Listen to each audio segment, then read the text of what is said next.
Isang napakalaking balita ang gumulantang sa sambayanan matapos aprubahan ng Korte Suprema ang warrant of arrest laban kay Pangulong Kuting Jr. at House Speaker Martin Tambaluslos. Ang desisyon ay nag-ugat sa mga aligasyon ng katiwalian at paggamit ng impluwensya para sa pansariling interes.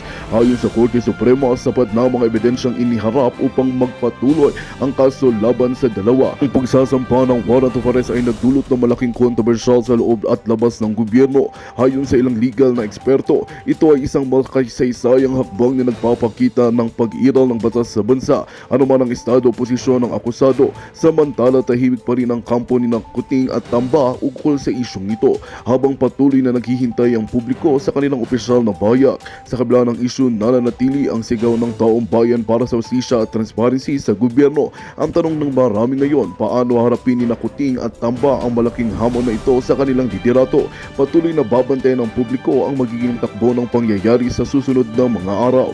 At yan nga ang balitang ating pagkakatutukan. Ngunit bago ang lahat, siguradong mag-subscribe at i-hit ang notification bell para sa patuloy na pagtutok sa mga silip ng bagong balita sa tunay na boses ng masa.